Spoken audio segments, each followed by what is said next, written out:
நண்பர்கள் அனைவருக்கும் வணக்கம். இதிகாசங்களில் முக்கியமான ஒன்று மகாபாரதம். மகாபாரதம் என்பது விஷ்ணுவின் கிருஷ்ண அவதாரம் பூமியில் நிலவிய அதர்மத்தையும் பூமியின் மக்கள் தொகையை பாதியாக குறைக்கவும் நடத்திய மாபெரும் யுத்தமாகும். இதில் யுத்தம் மட்டுமில்லை, நமக்கு பல வாழ்க்கை நெறிகளும் உள்ளது. பகவான் ஸ்ரீகிருஷ்ணர் பாரத மகா யுத்தத்தை அர்ஜுனனை முன்னிலைப்படுத்தி நிகழ்த்தினார்.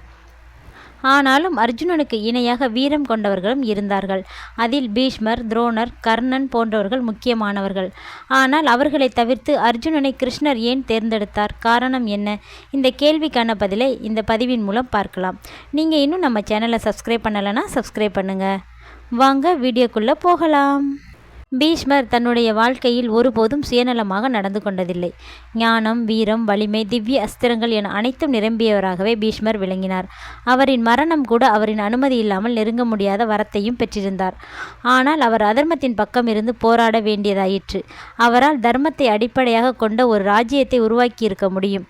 ஆனால் அவரின் சத்தியம் அதை தடுத்துவிட்டது.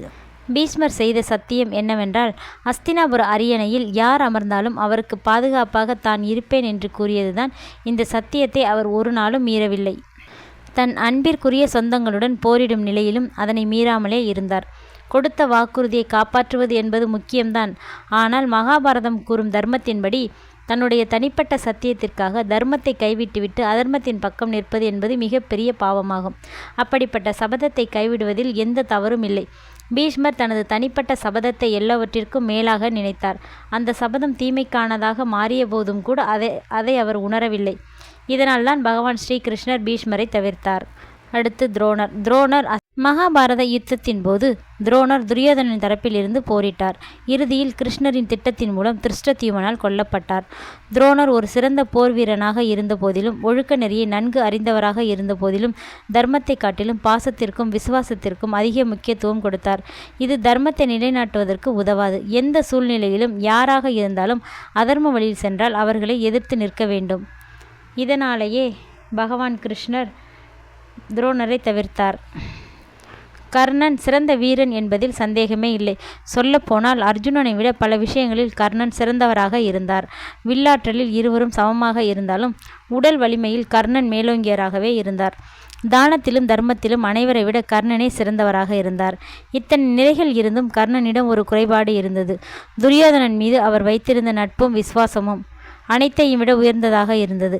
தர்மத்தை காட்டிலும் தவறான இடத்தில் காட்டப்படும் விசுவாசமும் ஆபத்தானதாகும். கர்ணன் தன்னுடைய அனைத்து வலிமையையும் தன்னுடைய நலனுக்காக கூட இல்லாமல் துரியோதன நலனுக்காகவே பயன்படுத்தினார்.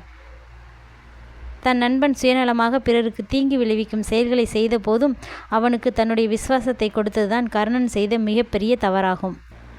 தவறான நண்பனுக்கு ஒருவர் காட்டும் விசுவாசமும் தர்மத்திற்கு எதிராக செயல்படுவதற்கு சமம்தான். அதனால்தான் பல சிறப்புகள் இருந்தும் கிருஷ்ணர் கர்ணனை தேர்ந்தெடுக்கவில்லை. அர்ஜுனனின் வீரத்தின் மீது யாருக்கும் எந்த சந்தேகமும் இல்லை. ஆனால் கர்ணன், பீஷ்மர், துரோணர் ஆகியோரிடம் இல்லாத சில பலவீனங்கள் அர்ஜுனனிடம் இருந்தது. சில விஷயங்களில் முட்டாள்தனமாக நடக்கவும் செய்யவும் செய்தார் அர்ஜுனன். இதனால் அவரின் சகோதரர்கள் பல பிரச்சனைகளுக்கு ஆளாகினர். அர்ஜுனன் தன்னோட காண்டீபத்தின் மீது அதிக கர்வம் கொண்டிருந்தான்.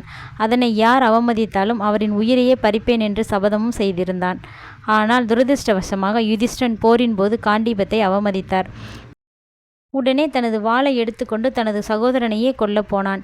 இடையில் கிருஷ்ணர் வந்து தடுத்து விட்டதனால் அவரை கொல்வதற்கு பதிலாக அனைவரின் முன்னிலையிலும் யுதிஷ்டனை அவமதித்தான். தனது சகோதரனை அவமதித்ததை பிறகு உணர்ந்த அர்ஜுனன் தன் உயிரை மாய்த்து கொள்ள முடிவெடுத்தான். அப்போதும் கிருஷ்ணர் வந்து தடுத்தார். தான் செய்த தவறுக்கு தண்டனை கிடைக்க வேண்டும் என்று கூறிய அர்ஜுனனுக்கு கிருஷ்ணர் ஒரு யோசனையை கூறினார். தர்ம சாஸ்திரத்தின்படி எவன் ஒருவன் தன்னைத்தானே புகழ்ந்து கொள்கின்றானோ அவன் அவனையே கொள்வதற்கு சமம் என்று கூறினார்.